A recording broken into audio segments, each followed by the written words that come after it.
el virus. ¿En qué sentido? Una cosa es VIH y otra cosa es SIDA. Con SIDA. ¿Por qué? Depende del tamaño. Digamos que el tabique, voy a decirte algo y me lo voy a inventar. No sé. Que el tabique tenga 2 centímetros. Pero si el defecto es de 0,4, es muy pequeño, eso se conoce como un shunt fisiológico. Es decir, hay un escape, hay un cortocircuito de sangre, pero no alcanza a alterar más del 20% del metabolismo vascular general. Usted podría sentir sintomatología cuando está enfrentándose a defectos de moderada, intensidad, se siente más fatigada, cansada y con dificultad para regular la frecuencia cardíaca, pero no más de eso. Pero si son 2 centímetros de ese tabique y mi defecto es de 70, ¿qué está pasando? Por ese espacio se me está pasando la sangre oxigenada hacia el pulmón y la sangre que no tiene oxígeno se me va por la aorta para el resto del cuerpo. Lo que quiere decir que si yo tomo saturación, lo normal es que la saturación de oxígeno esté entre 95 y 97, más cerca de 97. O sea, usted no tiene el 100% de oxígeno porque hay shunt fisiológicos, hay cortocircuitos por allí que son normales y eso no le alcanza a llegar al 100%, pero lo normal es que usted esté en 97, 98, 96, pues porque está con gripa. Pero si ahí está ese nivel de comunicación, su saturación puede estar en 89, 86 y usted ya está fatigada, necesita oxígeno para estar intentando. ¿Listo? Entonces depende del tamaño de esa comunicación. Listo, ubiquémonos acá. Atrios y aurículas son exactamente lo mismo. ¿Cuál es la única diferencia? Desde la parte anatómica, es decir, si estamos estudiando el corazón como estamos hoy, se llaman atrios. Aurícula es cuando le coloco una connotación clínica. Por ejemplo, comunicación interauricular. Usted no lo va a escuchar como comunicación interatrial, escucha como comunicación interauricular. Hipertrofia auricular. Arritmia auricular. Lo escucho con esa terminología, pero es exactamente lo mismo. Si usted me coloca atrio, me coloca aurícula, pues estamos hablando de lo mismo. No hay lío con eso. Y las cavidades que van a estar antero-inferior se van a llamar ventrículos. Ahí sí, ojo, no es la ventrícula, eso suena horrible. Es masculino, ventrículos. Vámonos para el atrio derecho.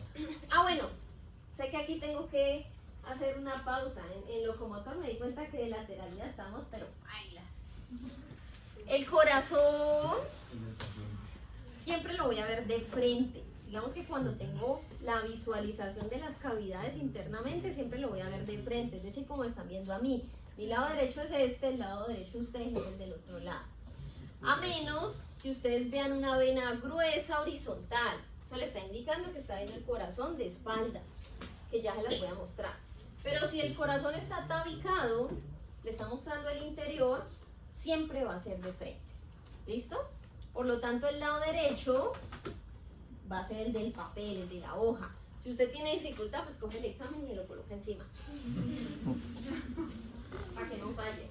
Y después preguntan por qué en cirugía los pacientes entran rayados. Les colocan la rodilla. No. Sí. Y así se equivocan.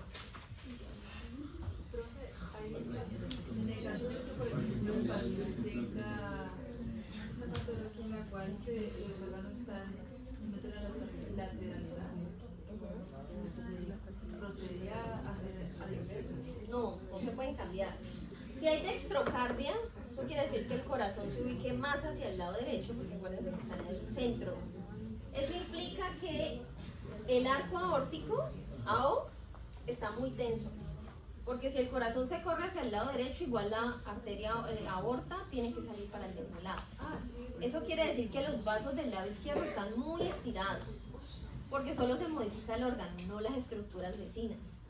Por eso es que siempre cuando los órganos están al otro lado, hay complicaciones, porque se adapta solo el órgano, pero no el resto de las estructuras que vienen conectadas. Esto implica que los pacientes tengan una hipertensión de entrada, porque sus vasos están con mucha ¿Pero tensión. eso es congénito, profe? Sí, es congénito. Listo, vamos a ubicarnos en el atrio derecho. Al atrio derecho le van a llegar 3 estructuras por donde le va a llegar sangre venosa. ¿Cuáles son esas 3 estructuras? Arriba, la vena cava superior, vena cava inferior y el seno coronario. Aquí vemos 2 nomás. Vena cava superior es la que me va a recoger la sangre venosa. Eso quiere decir sangre con desechos metabólicos de la cabeza, del cuello y de los miembros superiores. Cabeza, cuello y miembros superiores llegan por vena cava superior. La vena cava inferior me va a traer el resto del cuerpo, que son miembros inferiores, pelvis, tronco y la mayor parte del tórax. Y la entrega en vena cava inferior. Entonces, ¿de dónde viene la sangre que entra por el seno coronario? Del mismo músculo cardíaco. Del mismo músculo cardíaco. ¿Eso qué quiere decir? El corazón es un instrumento para bombear, pero está hecho de músculo. Y para que el músculo se mueva, necesita oxígeno. ¿Qué hace él? Asegurar una ruta propia. Entonces él dice, listo, por aquí me llega la sangre de la parte de arriba, por aquí me llega la sangre de la parte de abajo, pero necesito una ruta efectiva que me reemplace mi propia sangre, la sangre que yo voy a utilizar, no en el interior, la que va a consumir mi músculo. Y por eso está el seno coronario en la parte de atrás, ahora lo miramos. Todos los coronarios de corazón. No, coronavirus no. No. Coronavirus tiene el mismo Sistema sentido. vascular. Coronario, a ver, ¿qué otra cosa puede llamarse coronario? Sí. Sí. Arterias. Pero acuérdense que coronarias vienen por la forma de corona sobre el corazón. Ok, ya. Por eso coronavirus, porque el virus trae una especie de coronita. Listo, entonces, la sangre llegó al atrio derecho y necesito que se monte en la película conmigo para que entendamos cómo funciona la precarga. ¿Quiénes de aquí son usuarios del mío? Me van a entender mejor. Ah, muy poquito, o sea que los demás no van a entender. Tienen 2 requisitos. Pensemos en que usted está a las 12 del día en la estación de universidades. Un día laboral habitual. Usted llega hasta la estación, ¿cierto? Usted llega y está esperando su ruta. Usted es una molécula de oxígeno. Su ruta es un glóbulo rojo. Pueden pasar muchos buses, pero como esto está colapsado, usted no alcanza a subir. Usted está ahí esperando, pero la gente no lo deja llegar al borde para que pueda subirse fácilmente a la vía. Eso le pasa al corazón cuando estamos ay, se me olvidó el término. Cuando estamos agitados, estamos, no, con taquicardia. Usted está corriendo, pero usted no sabe compensar. Usted está jadeando como un perrito. Ese mecanismo hace que el corazón se vuelva torpe al momento de transportar la sangre. Por eso cuando usted hace ejercicio, el mecanismo efectivo es respira profundo, sostiene y bota. Y usted empieza a ver y su frecuencia cardíaca a regularse rapidito. Si sabe respirar bien. Lo mismo pasa acá. Entonces, la sangre intenta llegar. Pensemos que usted ya se subió al bus y va para otra estación. Usted intenta llegar, bueno, no. Imagínense en el bus primero, se montó en el bus, pero ese bus viene así, cargado de glóbulos rojos. Usted dice, no, yo me bajo en 2 estaciones, me quedo aquí en la puerta, estorbando. Un trombo, ahí en toda la entrada del atrio derecho. Y usted se queda ahí, todo el mundo lo empuja, ¿cierto? Si usted todo el mundo lo empuja, ¿cuál es el mecanismo postural suyo? Aumentar su tono muscular. ¿Qué quiere decir eso? Que si alguien pasa, pues usted de cierta manera devuelve el empujón, porque tiene mayor tono. Usted abre su base de sustentación, baja ligeramente su centro de gravedad y nadie lo puede tumbar, ¿cierto? Pero si usted va aquí, se cayó. Cuando usted hace eso, literalmente aquí gana quien tenga más fuerza. ¿En qué sentido? La sangre entra y golpea las paredes. Y hasta que este espacio que se llama atrio derecho no se llene de todos los glóbulos rojos que logren empujar la pared y golpearla, no se genera la precarga. ¿Qué quiere decir eso? Que este espacio tiene que llenarse completamente, aumentar la presión interna para que esta válvula se abra. Por poner un ejemplo, que esto tenga capacidad de 250 ml, mililitros. Cuando llega la sangre y ocupa ese espacio, ese volumen, se genera presión sobre la pared. Lo mismo que pasa cuando usted lo empuja. Si usted lo están empujando, lo están empujando, lo están empujando, usted aumenta su tono y devuelve el empujón. Involuntariamente, obvio. Eso va a pasar aquí. ¿Quién le devuelve el empujón? La pared del músculo. Y con esa presión, ella se despolariza su membrana y se contrae. Al contraerse, solo le queda una ruta para que la sangre salga. Y va a ser la válvula tricúspide. 3 puertas, 3 valvas. Ahora, pongamos un caso hipotético. Accidente de tránsito. La persona tiene una herida penetrante en vena femoral. Se está desangrando. Y se está desangrando muy rápido porque usted sabe que aquí una compresión no es efectiva. Por más que usted meta gasa, tela, lo que sea, le meta el pie, eso no para. ¿Por qué? Porque hay un espacio anatómico muy grande. ¿Será que aquí le están llegando los 250 ml? No. ¿Será que esto se va a contraer si no le está llegando la suficiente cantidad de sangre? No. Y si se contrae, cuando la contracción es esto, ella hace esto. Eso se llama arritmia. El corazón intenta compensar. Él le dice, tú tranquilo, no me está llegando la cantidad de sangre que necesito para mantener tus neuronas vivas, pero no te preocupes, yo me voy a contraer más seguido. Así sea más despacio, pero me voy a contraer más seguido para que ese poquito de sangre que me llega aquí circule. Pero ¿qué pasa? Él no sabe que eso no es efectivo. Porque cuando él envía poca sangre, el que no se irriga es él. No alcanza a irrigarse. Por lo tanto, ese corazón en arritmia entra en paro. ¿Listo? Mantener la taquicardia no es efectivo. La taquicardia es un mecanismo de compensación. ¿Compensación cuándo? Cuando yo le digo, el que llegue primero a la entrada peatonal tiene 5 en el parcial. Está el deportista, el que no es deportista y el que es sedentario. Todos llegaron, pero hay unos que están en condiciones óptimas y el otro ya está muriendo. Pobre corazón.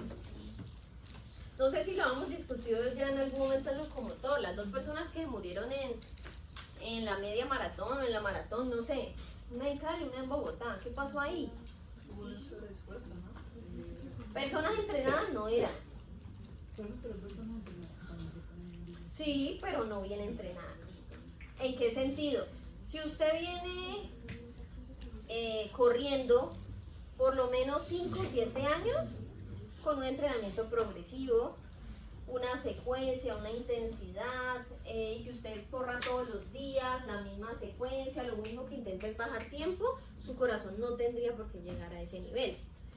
Ahora me voy a colocar del otro lado.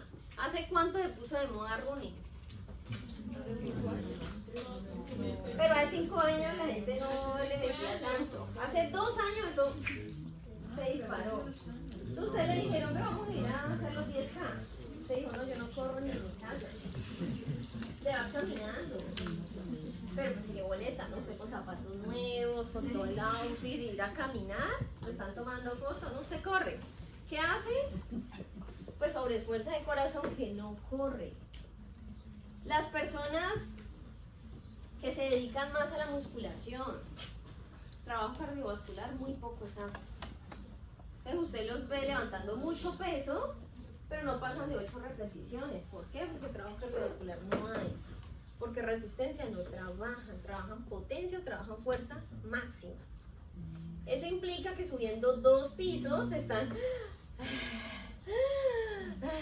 No les pueden ni hablar. Porque no pueden hacer 2 cosas al tiempo, respirar y hablar. Entonces, este corazón, ¿qué va a hacer? Sobreesforzarse y en silencio me va a generar miocardiopatías.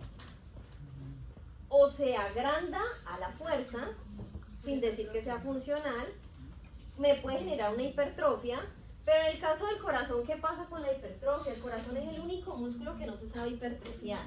Es muy raro que él se hipertrofie simétricamente, es decir, que hipertrofie todas sus paredes. Si hipertrofia todas sus paredes es el deportista de fondo, de resistencia, que tiene un corazón más grande, eso se llama una cardiomegalia adaptativa. Uno ve la radiografía y una silueta cardíaca muy grande, pero mira el historial y uno dice, bueno, pues, ¿tiene con qué? Es un corazón que está funcionando perfectamente, pero todas sus cavidades, obviamente después de electro y de ecocardiograma, uno puede determinar que funciona bien a pesar de que está más grande. Pero una persona que entrena cada 8 días, que además de eso le mete geles, que además de eso mete preentrenos, cualquiera de esas bebidas energizantes que traen cafeína, taurina, guaraná, todo eso son vasodilatadores. Si yo consumo vasodilatadores con frecuencia y realmente no los necesito, pues voy a generar modificaciones cardíacas estructurales. Eso puede ser dilatar mi corazón, que mi corazón se vea más grande, pero no quiere decir que sea más fuerte. Él se hizo grande, pero no es capaz de funcionar y recogerse eficientemente. Se vuelve rígido, una miocardiopatía fibrosa, el corazón no se mueve eficientemente. O una miocardiopatía hipertrófica, que es cuando crece una de sus paredes. ¿Cómo que una? Si esto le entraban, por decir algo, ahora no van a decir que le entran 250 ml al atrio derecho, no sé cuánto le entra. Si a esto le entraban 250 ml y se hipertrofia el tabique interatrial, él le va a robar espacio, porque él va a crecer y va a ocupar parte de ese espacio. Eso quiere decir que ya no le caben 250 sino 200. Entonces, aquí le caben 200, se llenó, hizo contracción, pero recuerden que aquí recibe 250. Eso quiere decir que la contracción del ventrículo ya la alteró, porque le llega menos sangre. Eso pasa en una miocardiopatía hipertrófica, se altera el ciclo cardíaco. Creo que la razón por la cual es así como independiente es porque los movimientos son independientes.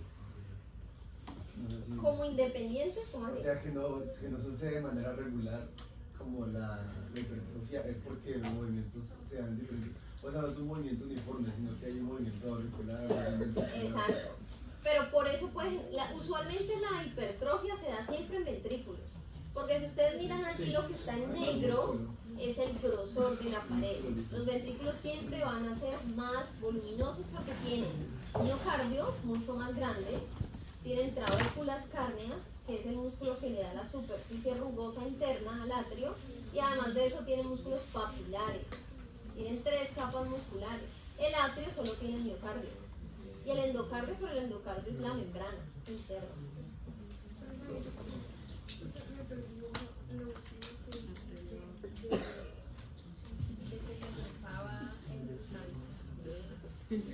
Usualmente, pues allá hice el ejemplo en atrios, pero usualmente lo que se hipertrofia son las paredes de los ventrículos. Una, la pared anterior del ventrículo derecho o el tabique interventricular. Solo una, ¿por qué? Porque esa tiene más fuerza. Entonces al intentar compensar, ella es la que más se esfuerza. Y la pared crece, pero se vuelve poco funcional porque las otras paredes siguen delgadas, a comparación de esa que se engrosó. El engrosarse, ¿qué implica? Que tenga más fuerza. Pero si yo tengo más fuerza en el tabique, pero no en la pared anterior o posterior del ventrículo, no estoy haciendo nada. Es un tabique que no funciona. Listo, entonces volvamos acá al recorrido. Al atrio derecho dijimos le entraban las 2 venas cavas y el seno coronal. Entró la sangre, ese espacio de cierta manera es un cierre hermético, porque vamos a ver que el orificio de la vena cava inferior tiene una válvula. El superior no lo tiene, pues porque la sangre no le va a devolver contra gravedad. Pero para que el ejemplo del mío, no entendí. O sea, para decir. Para la presión, la presión. O sea, esto tiene que llenarse por completo. Para explicar cómo se hace la contracción. Y la presión debe estimular la pared para que se contraiga. Si no hay presión, pues no se va a contraer esa pared. Listo, pasamos la válvula ventricular. Válvula atrioventricular derecha, que se llama tricúspide. Pasamos al ventrículo. Ese ventrículo funciona exactamente igual, necesita que se llene completamente de sangre, que la sangre que está en su interior presione la pared, que genere la despolarización de la membrana y se contraiga. Y la contracción aquí va a hacer que la sangre tenga que ir hacia arriba, porque la válvula semilunar derecha, que se llama pulmonar, pues es la que se dirige al tronco pulmonar. Pregunta, ¿qué es el tronco pulmonar? ¿Qué tipo de vaso sanguíneo? Una arteria. Es una arteria. La única arteria es el Arteria con sangre venosa. Sí. Es la arteria con sangre venosa. Y aquí vamos a entonces darle una explicación a eso. Todo lo que es comunicación entre pulmón y corazón y pulmón, o sea, esa ruta, ese círculo, los vasos van al contrario. La sangre que le llega al corazón es normal, llega por sangre venosa, llega por venas. Pero cuando la sangre va de corazón a pulmón o de pulmón a corazón, los vasos van invertidos. ¿Qué quiere decir? Normalmente en circulación periférica, si esto es sangre venosa, yo debería mandarla por vena. Pero el corazón le envía la sangre venosa al pulmón por arteria. ¿Por qué? Por el grosor de la pared del ventrículo. Como él tiene mayor grosor, la fuerza de eyección es muy alta. La pared de una vena es muy delgadita. Lo que usted tiene en el dorso de las manos. Si brota sus venas...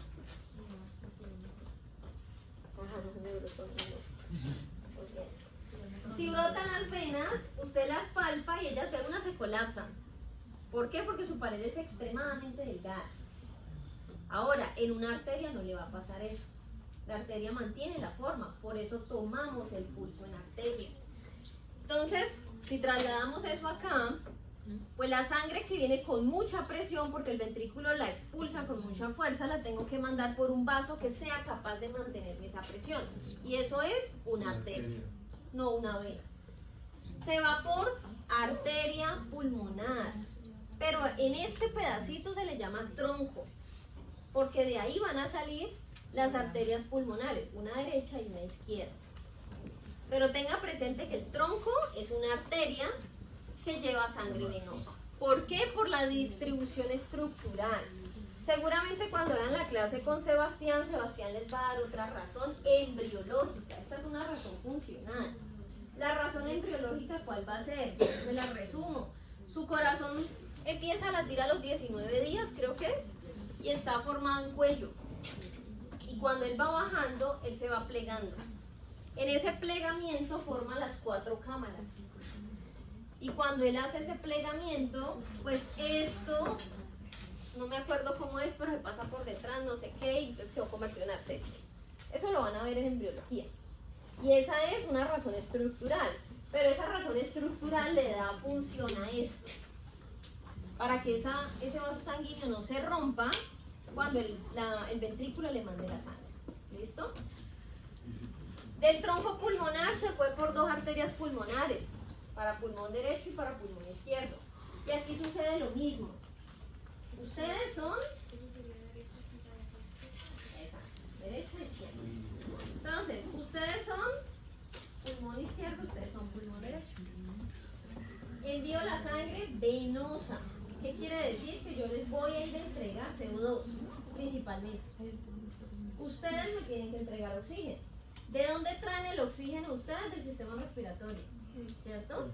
Cuando respiramos eficientemente. No hay oxígeno. ¿Por qué? Porque usted está llenando de CO2. Si respiramos eficientemente, todos ustedes que son alvéolos están cargaditos de oxígeno.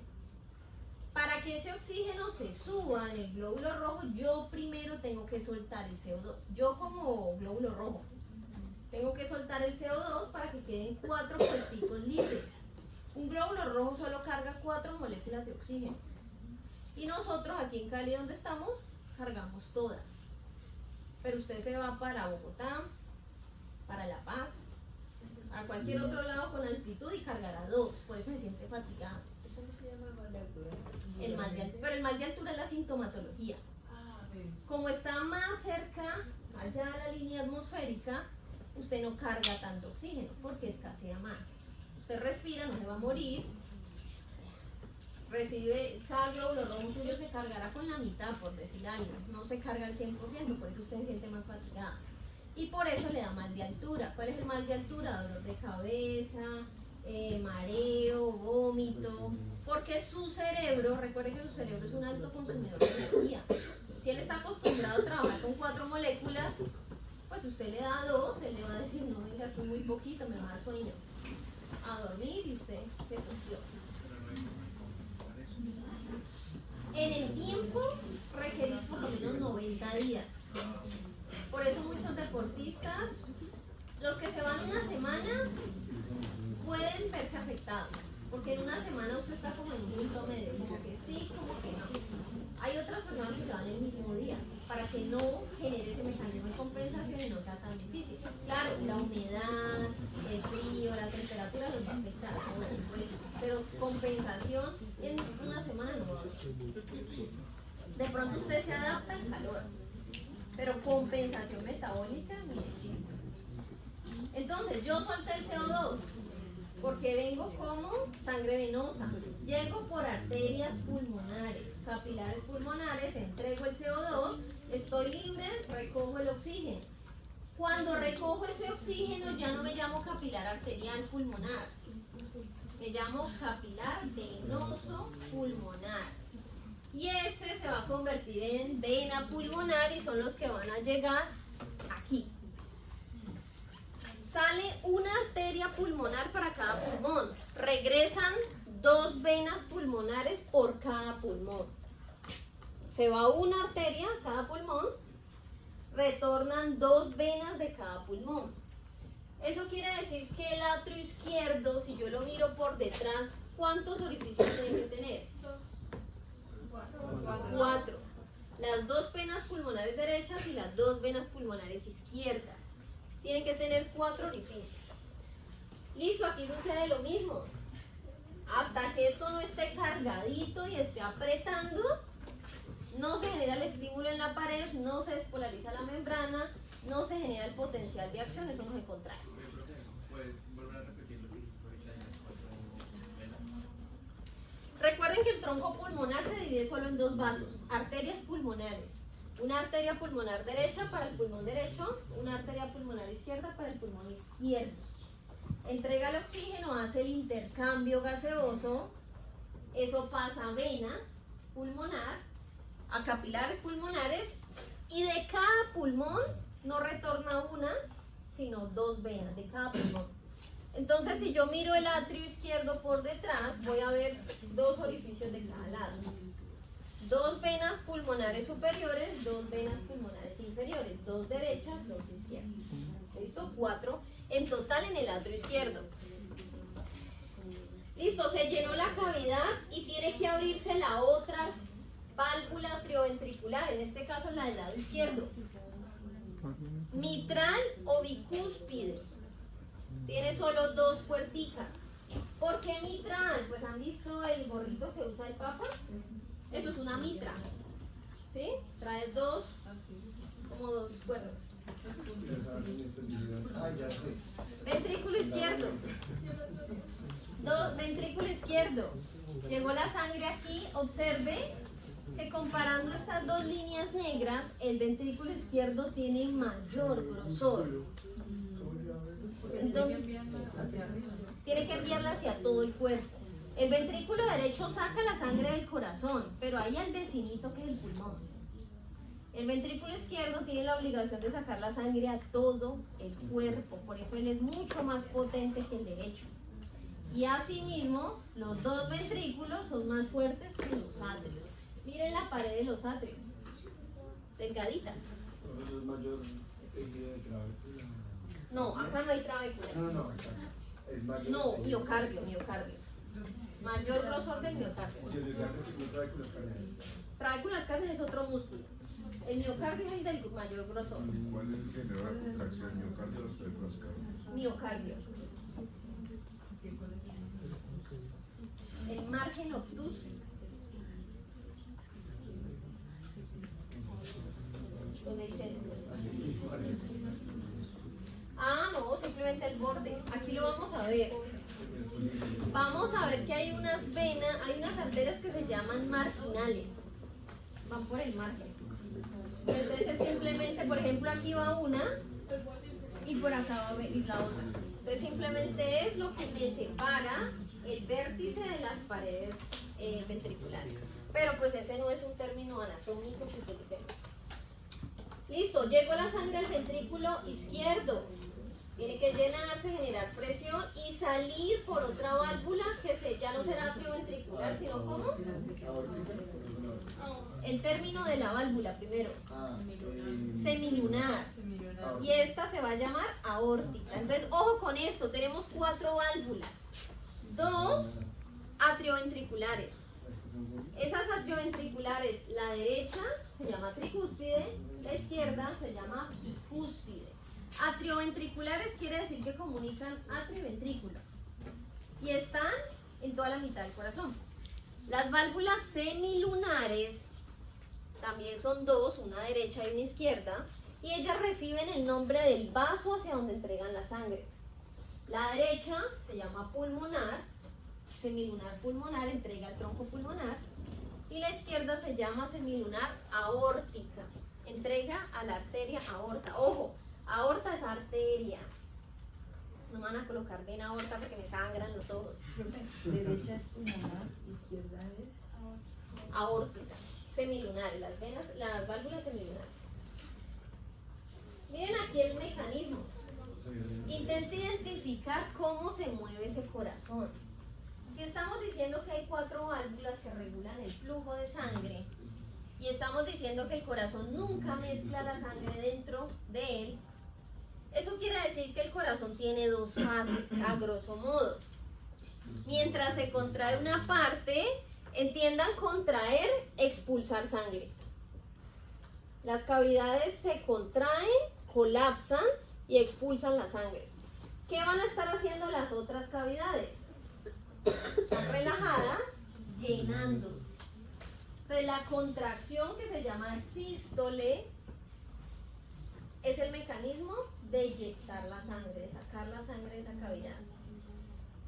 La relajación se llama diástole y es el mecanismo donde la cavidad se llena de sangre. Su corazón no puede tener las 4 cámaras en sístole, ni las 4 cámaras en diástole. Mire lo que hace, la fracciona. Los 2 atrios se encuentran en una fase, pongámosle sístole, los 2 atrios al tiempo, y los 2 ventrículos estarán en la fase contraria al mismo tiempo, y después se invierten. Eso quiere decir que su corazón nunca se queda sin sangre. O la sangre está en las cámaras superiores o en las cámaras inferiores, pero no puede quedarse sin sangre. En una arritmia usted no puede controlar eso. Porque voy a colocarlo así, estos son atrios, estos son ventrículos. El mecanismo normal es este. Contraigo arriba, atrios, relajo, ventrículos. En una arritmia su corazón hace esto. Ninguno se contrae ni se relaja por completo, ni siguiendo la pausa fisiológica. Por lo tanto, no puede asegurar el circuito de sangre. Entonces, pero cuando se mide la presión arterial, pues, o sea, con el esquifomanómetro, no sé si se llama presión arterial ahora, sí. Se está midiendo que precisamente Los 2. No, yo sé que la ventricular. Ah, sí, la última, claro. La última son las ventriculares porque son las que se proyectan hacia la arteria. Exacto, mide la presión del ventrículo izquierdo, porque es la última que se mantiene. Entonces, por eso, en la toma de la presión arterial usted tiene 2 valores: presión sistólica y presión diastólica. ¿Cuánta presión recibe el vaso sanguíneo durante la contracción del ventrículo izquierdo? Porque es el que puede medir. O cuánta presión durante la fase de relajación. Entonces aquí tenemos una división de términos. Circulación pulmonar, también denominada circulación menor. Y cuando estemos hablando de sistema circulatorio hablaremos de la circulación mayor o circulación sistémica. Como estamos hablando de corazón, hablamos solo de la menor o la circulación pulmonar. ¿Qué quiere decir? La sangre que circula entre corazón y pulmón exclusivamente. Corazón y pulmón, ese circuito. Eso es circulación menor o pulmonar. Y ojo, porque esa no la podemos medir con tensiómetro. Para medir la presión pulmonar, ella debe estar a 40 milímetros de mercurio. Pero su toma es muy diferente y es mucho más invasiva. Entonces, aquí que vamos a considerar el cambio fisiológico de los vasos sanguíneos. Cuando hablamos de arterias pulmonares, el término arteria es estructural, quiere decirme cómo es la pared de ese vaso sanguíneo. En este caso, el tronco pulmonar es una arteria porque tiene pared gruesa. ¿Qué es lo grueso en la arteria? Su músculo liso. La fuerza con la que se puede contraer o resistir la presión de la sangre. Pero va a llevar sangre venosa. En este caso, desde el ventrículo derecho al pulmón, y eso se llama tronco pulmonar y arterias pulmonares. También que tiene la parte cerosa, ¿no? A lo último. También, una capa adventicia, una capa adicional. Eso lo veremos en el sistema vascular, hasta el final, creo. Venas pulmonares, estructura de vena. Entonces tiene una capa de músculo liso muy delgadita. No es óptima para resistir la presión, y aquí hago un paréntesis grande. Las varices son un mecanismo que refleja la pérdida de elasticidad de las venas. Y olvídense de que las varices solo le dan a mujeres que permanecen de pie y que usan tacones todos los días. No. Hombres, especialmente por la testosterona. Si usted va al gimnasio y le encanta meterle los kilos a su bíceps, a su tríceps y a los bracitos, esas venas que tiene brotadas y que no retornan ya son varices. Solo que el miembro superior no se ven tan feas como el miembro inferior porque no caminamos sobre las manos. Pero esa vena que usted no logra que recoja, sino que se ve brotada, siempre es una varice. Solo que el miembro superior se ve más bonito. Pero yo la veo y yo digo, uy, qué varice tan terrible. Y está en el miembro superior. Ahora, en mujeres no es tan común ver esas venas en brazos. Primero porque la testosterona no es baja. Segundo, pues porque uno tampoco va y desgasta su bíceps, no es un objetivo. Entonces, claro, ¿qué es circulación pulmonar?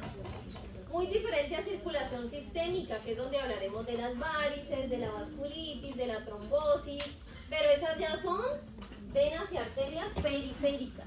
Dime. ¿En las venas sería más pequeño o más grande? El calibre.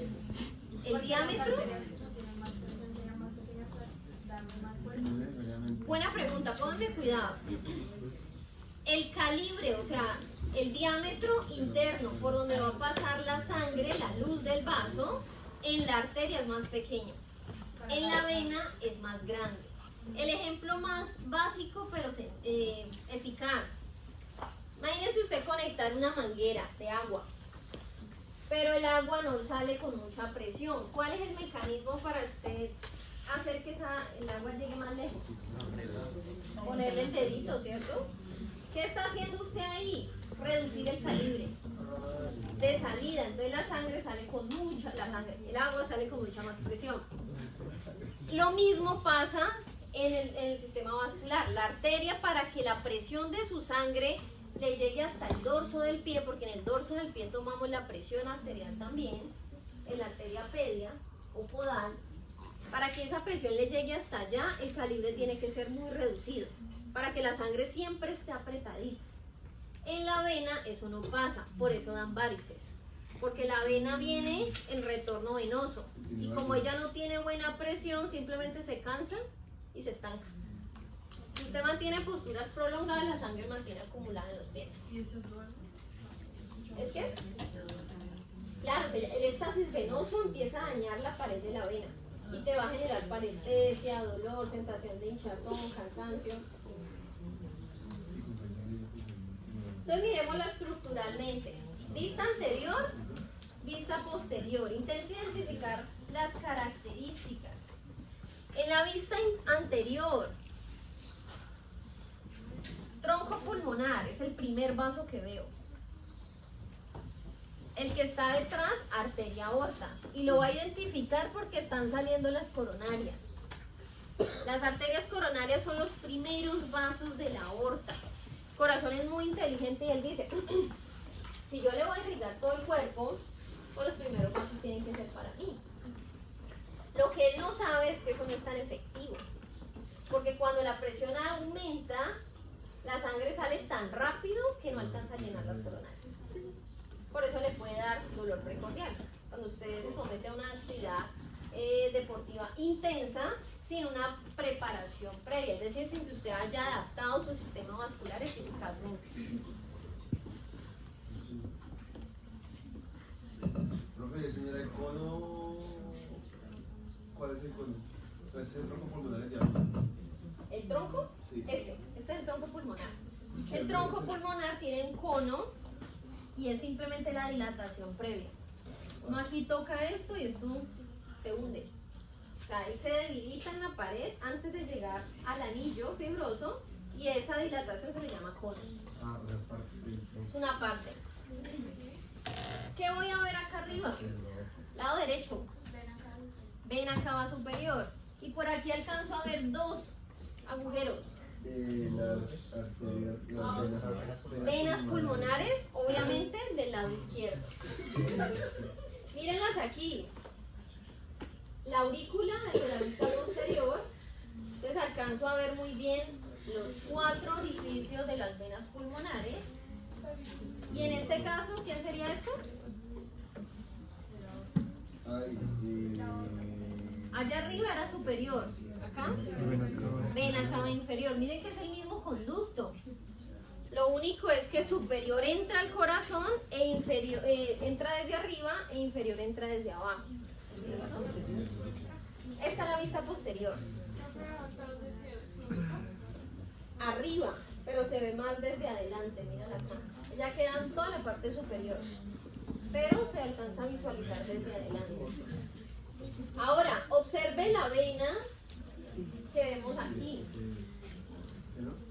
¿Dónde está drenando?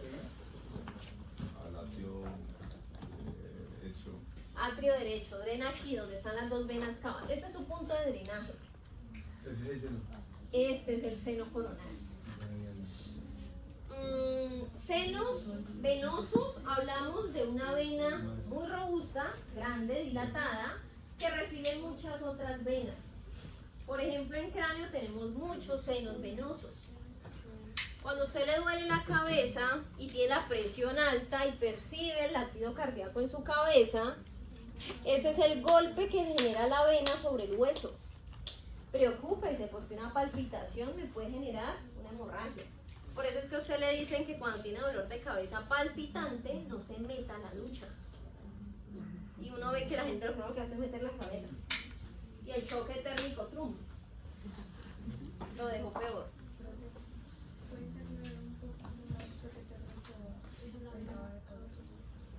Te rompe un vaso sanguíneo, pero te puede dar también en cara. ¿A quién le han dicho aquí que si se mete acalorado a la nevera se puede torcer? Esto es cuento de las abuelas, ¿cierto? Pero es real, solo que se tiene que ir muy de mal. ¿Para qué le pase? ¿En qué sentido? Usted llegó 12 del día a hacer ejercicio de la calle con sol de 36 grados en Cali. Y usted llegó súper acalorado y lo primero que hizo fue abrir el congelador. Todo el vapor. Usted no sintió nada. Usted fue a bañar y alguien por ahí le dice, ve, pero tenemos uno más chiquito que el otro. Y ya usted no mueve la ceja. Lleva 2 horas. Y la ventana terapéutica es de 4. Por eso ante un accidente cerebrovascular uno tiene que saber identificar muy rápido. No es si le va a acostar a dormir que mañana amanece mejor. 4 horas es la ventana terapéutica para resolver un trombo. En este caso, el torcerse, ¿qué le implica? Usted recibió el aire muy frío con su temperatura corporal muy alta. Cuando recibe ese choque térmico, los vasos sanguíneos de su cara hacen esto, un espasmo protectivo, una vasoconstricción. Cuando ellos hacen vasoconstricción, el músculo al que dejo de enviarle sangre hace lo mismo, un espasmo protectivo. Y adivine quién va dentro del músculo. El nervio facial. Y el nervio facial es el que le mueve toda su cara. Entonces usted deja de levantar la ceja, deja de parpadear adecuadamente, la boca se le tuerce. Y eso es una parálisis facial. Esa parálisis facial le puede durar 5 días, si está de buenas, 15 días, un mes, 6 meses, o puede ser permanente. ¿De qué va a depender? Del tiempo que estranguló el nervio. Porque el nervio puede dañar el axón. Eso le pasa en la cara, pero le puede pasar también en el cerebro. Especialmente cuando uno ve que la gente viene acalorada y lo primero que hace es meter la cabeza a la ducha. Usted debe generar termorregulación. Lo primero que mete siempre son los pies. Independientemente de que venga a hacer ejercicio, no, usted puede estar acalorado porque tiene fiebre. Entonces, siempre termorregular. Entonces, seno coronario, seno venoso. Dijimos que recogía la sangre del propio músculo cardíaco, del miocardio. Y para eso, pues tiene unas venas cardíacas. Esas venas cardíacas drenan en el seno y el seno lleva la sangre al atrio derecho. Profe, espérate, ya debajo de las venas pulmonares, pero en la lista anterior, que es. ¿Esto que está aquí? No veo que esto se está señalando. Ah, muy bien. ¿Esto? Ajá. Esta es la auriculilla. Mírenla acá. Esto es la auriculilla derecha y esta es la auriculilla izquierda, solo que está cortada para que puedan ver la coronaria.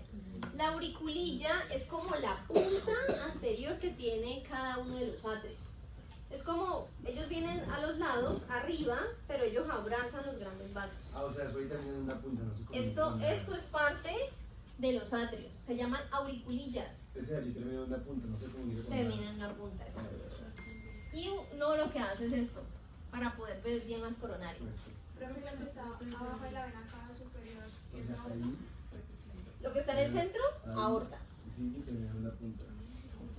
Listo, miremos el atrio derecho. El atrio derecho tiene una característica muy diferente y es que tiene en su pared anterior un músculo adicional que se llama músculo pectinado. Solo el atrio derecho y las auriculillas. Solo esas regiones del corazón tienen músculo pectinado. ¿Por qué el atrio derecho? Pues porque él es el que recibe la sangre que viene de afuera. Y miren la forma del músculo. Lo que hace cuando yo cierro esto, el músculo permite que la sangre vaya en una dirección hacia el orificio atrioventricular derecho. Gracias a estos pliegues que van a quedar en esta dirección. Entonces el atrio derecho redirecciona la sangre. ¿Con qué sentido? Recuerde que los atrios no tienen fuerza. La sangre llega, pero no es que el atrio mantenga una presión para empujarla. Ella tiene que bajar por gravedad. Por eso vemos que el orificio de la vena cava inferior y el orificio del seno coronario tienen válvulas. Porque cuando la cavidad se contrae, estas valvulitas tapan esos orificios para que la sangre no se me devuelva. El orificio de la vena cava superior no cuenta con esa válvula, porque no debería llegar hasta allá la sangre al momento de la contracción. Pero cuando tenemos, por ejemplo,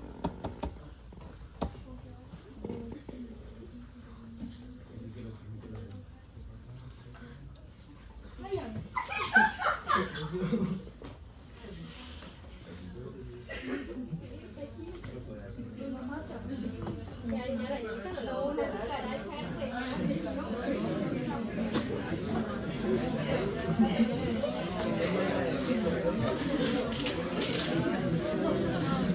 Se la come.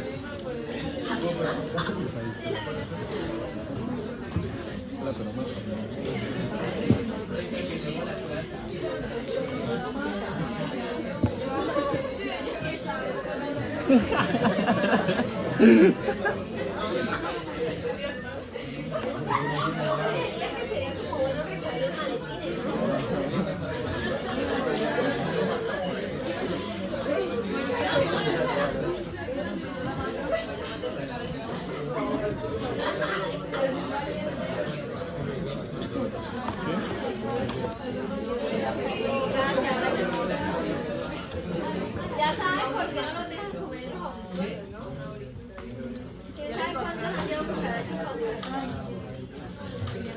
Pero mátenla, ¿no? Pues yo no pienso meter mis pies ahí. así.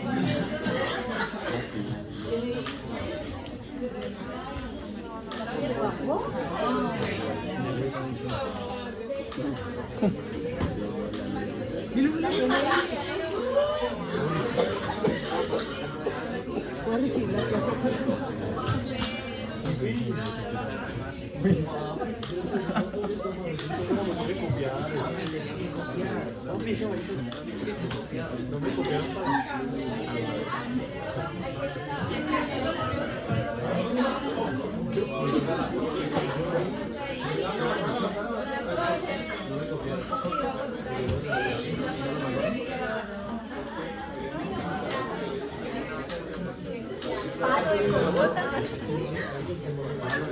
Voy a aprovechar que mira que ahí en el bolsillo transparente hay una cosita, eso, mira que eso ahí, ya la mandé. Necesito la prueba.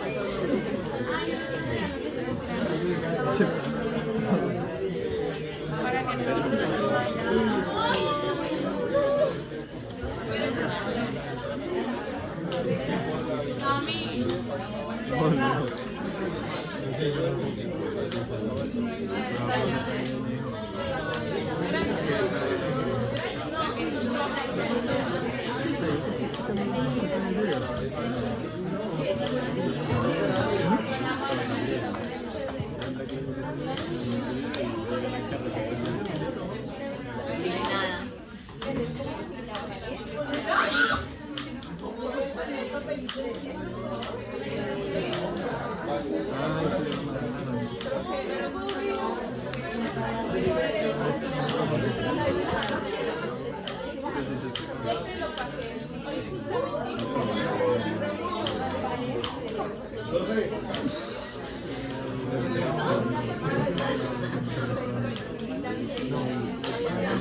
La verdad.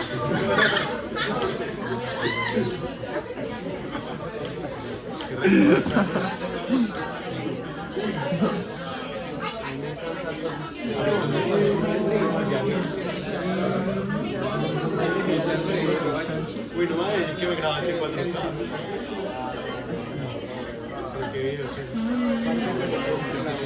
Ah, no, eso sí lo hice.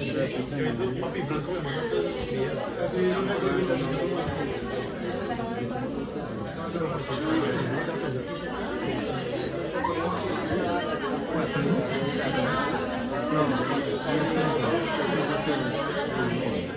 papi comió con ella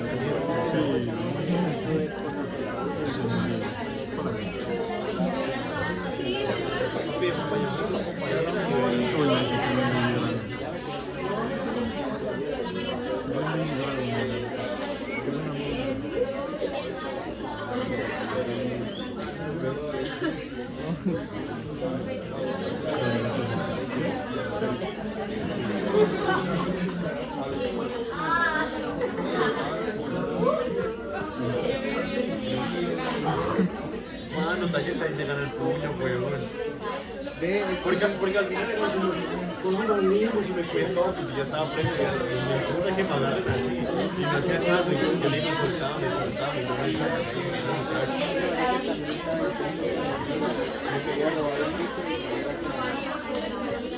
por eso cuando empezamos ese marqués estaba en era reser y todo y el marica me iba por trago y no se tomaba nada. El marica estaba hablando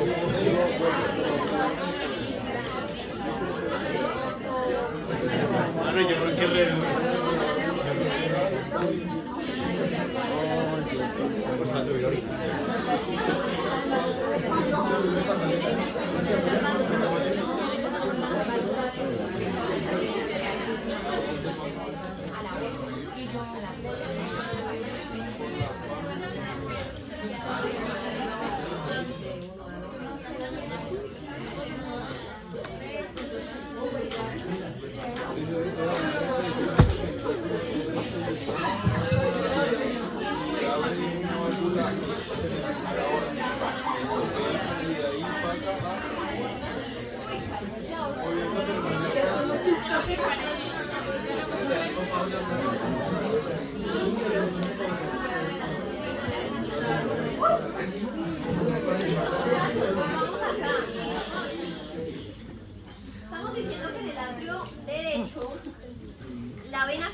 inferior y el seno coronario tienen válvulas porque están abajo. Cuando la cavidad se contrae, esa válvula cierra herméticamente para que la sangre no se me devuelva por ahí. Pero la vena cava superior no tiene válvula. ¿Por qué? Porque al momento de hacer la contracción la sangre va en una sola dirección, va hacia abajo, que es hacia donde está el ventrículo derecho, anterior inferior. Sin embargo, cuando hay alteraciones cardíacas, hay falla cardíaca, eso me implica que el corazón no funciona eficientemente, se puede presentar ingurgitación yugular. Esto es muy característico del paciente con falla cardíaca. Observe cómo se visualiza la vena yugular. Cuando estamos diciendo que las venas no tienen una presión suficiente para uno visualizarla, por lo menos el compulso. Usted la puede ver haciendo un ejercicio físico intenso. ¿Y aquí qué pasó?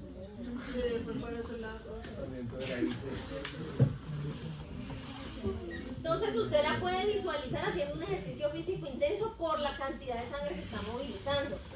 Pero aquí el paciente está en reposo y yo logro ver el pulso cardíaco en la vena. Eso nunca va a ser normal. Dime.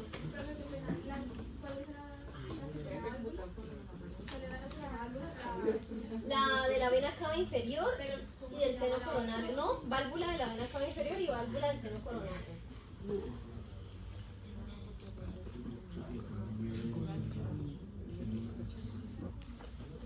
Entonces recuerde que aquí el pectinado solo está en la pared anterior del atrio derecho y en las auriculillas para ayudar a drenar la sangre más fácil.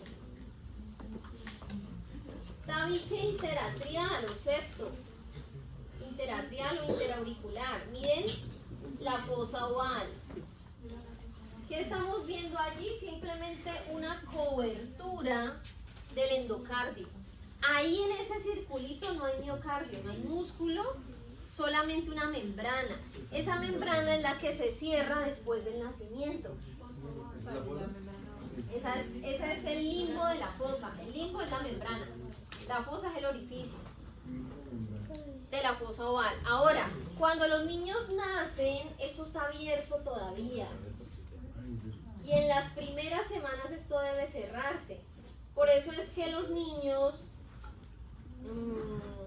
recién nacidos usted los puede ver con tonalidades moradas, especialmente porque el llanto es apneico. El niño llora y se le olvida respirar. Los niños, los recién nacidos, solo respiran por nariz, no respiran por boca. Así que si el niño está congestionado y la mamá lo está lactando, se va a ahogar o no tiene por dónde respirar. Profe, ¿y eso que dicen que ellos respiran por aquí? ¿Cómo? Que dice que respiran por aquí. Nada, solamente que no hay hueso. Lo que tú estás viendo es la circulación cerebral y cómo se mueve, pero ese es mito.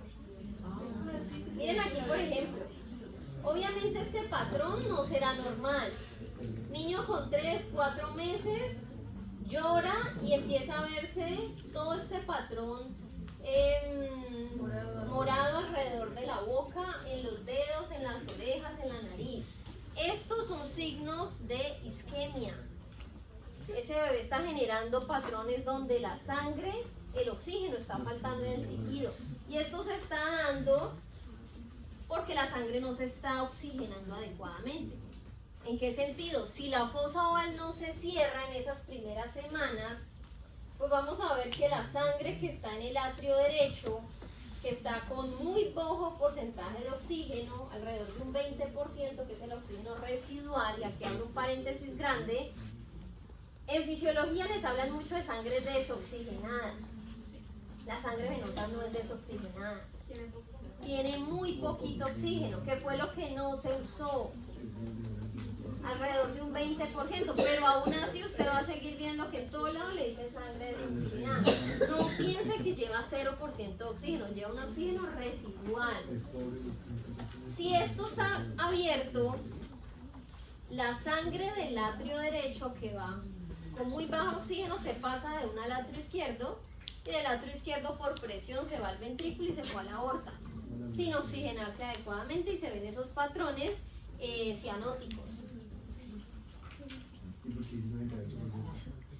Aquí están las válvulas. Miren aquí la apertura del ventrículo derecho. Es que no entendí si no se cierran las primeras semanas del mismo Queda la comunicación interatrial, que es un defecto cardíaco. Entonces, si no se cerró naturalmente, hay que cerrarlo quirúrgicamente, porque va a quedar con ese patrón cianótico y el niño, pues no, o sea, digamos que se puede ahogar en cualquier momento. Su sangre no va con una oxigenación adecuada para que sus órganos funcionen eficientemente. Hay que cerrarlo. A ver, ¿qué le permite que la sangre vaya después para hacer La individualiza. Si el orificio se mantiene, la sangre se va a mezclar y no se va a cargar adecuadamente de oxígeno. Ella tiene que estar con esos tabiques cerrados para que vayan los dos circuitos, la de la bomba cardíaca derecha al pulmón y la bomba cardíaca izquierda se vaya al cuerpo. Miremos aquí el ventrículo derecho. Esta superficie que estamos viendo es el músculo trabéculas cárneas. Es un músculo que tiene adicionalmente los ventrículos, pero no es el que necesariamente le da la mayor cantidad de grosor. Eso se lo da el miocardio, que es el que se contrae para expulsar la sangre. Esta textura rugosa le permite que la sangre pueda distribuirse eficientemente. Y quiero que observe la válvula. ¿Qué válvula era esta? Tricúspide. Tiene 3 valvas, 3 compuertas. Y las valvas se van a llamar de acuerdo a la pared de donde se fija esa estructura. La válvula tricúspide tiene una cúspide septal, eso quiere decir que va el tabique interventricular, se agarra desde allí. Una cúspide posterior, está en la pared posterior del ventrículo, y una cúspide anterior, que se agarra a la pared anterior. Ahora, observe que esas cuerdas tendinosas de esa válvula no se agarran directamente al miocardio, lo hacen a través de unos músculos papilares. Eso quiere decir que los papilares son exclusivos de los ventrículos. Los papilares son los músculos que se ven prolongados para agarrar la válvula. Y obviamente el derecho es el que vemos más grande, más desarrollado allí. Pero una pregunta, los músculos capilares son, eso me parece como montañitas. Ajá, lo que sobresale, lo que está agarrando la cuerda tendinosa de la válvula. ¿Listo?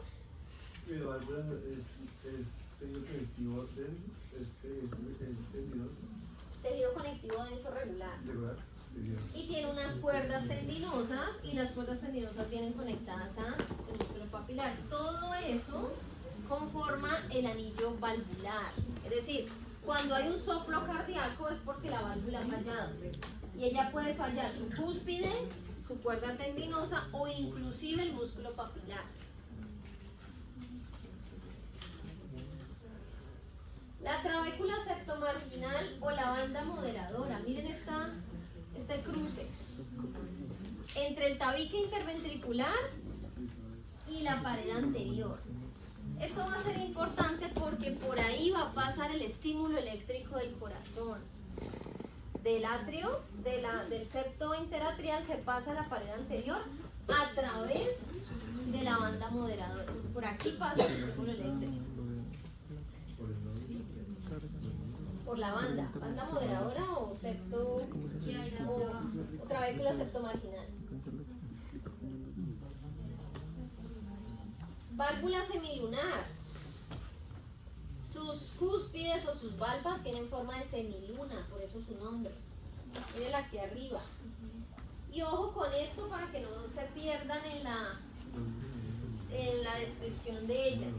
Recuerden que el tronco pulmonar es el primero que voy a ver en una vista anterior del corazón. Eso quiere decir que él va a tener la valva anterior. La valva es la puertica. Y él, como está por delante, tiene la anterior. Y después de eso, pues tiene una derecha y una izquierda. Eso quiere decir que la aorta, que es la que está por detrás, pues tendrá derecha, izquierda y posterior. Porque van a ser 3 valvas semilunares para las 2 válvulas semilunares. Solo que el vaso que está por delante, que es el tronco pulmonar, tiene la anterior. Y la aorta que está por detrás tiene la posterior. Pero hay algo que no entiendo. ¿No dijiste que en esta explicaba que había 4, entonces no serían para 2 y 2. Pero estás hablando de venas pulmonares. Aquí estamos hablando de la válvula semilunar, pulmonar. La que le da el paso al tronco pulmonar. Aquí vemos la diferencia entre el grosor de la pared del ventrículo, miren, como el miocardio, y la pared del atrio. Entonces ahí hay una característica importante para la guía. Atrio recibe sangre, el ventrículo la expulsa. El que recibe no tiene tanta presión. El que expulsa debe tener mucha fuerza para generar presión y sacar la sangre. Miren aquí las 4 venas pulmonares. En la vista posterior, por debajo el seno coronario, la vena cava inferior. Y aquí vemos la válvula atrioventricular del lado izquierdo. Característica, pues solo tiene 2 cúspides, una anterior y otra posterior, no tiene la septal. La septal es del lado derecho. Y observe los papilares. Como el ventrículo izquierdo es más robusto, pues sus papilares están mucho más desarrollados, tienen más fuerza para contraerse. Puede pasar que las cuerdas tendinosas se rompan. Puede pasar, claro que sí, todo en esta vida es posible, pero eso no sucede. ¿Alguien ha pescado con corazones de pollo? ¿Usted ha sido curioso y lo ha abierto para mirar las cuerdas tendinosas? Lo invito a que lo haga. El corazón del pollo es igual, idéntico al suyo, solo que en una versión muy tierna. Y usted toca esas cuerdas y eso es como si tocara nylon grueso. Eso no se va a romper, pero podría pasar, por supuesto. Podría pasar en alguna condición patológica, pero no. O sea, por una falla cardíaca que se reviente, no. Cuando te rompen el corazón.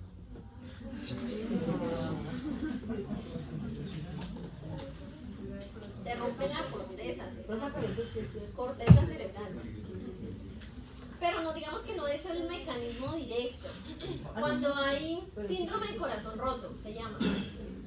El síndrome de corazón roto es una manifestación somatosensorial de una emoción desagradable.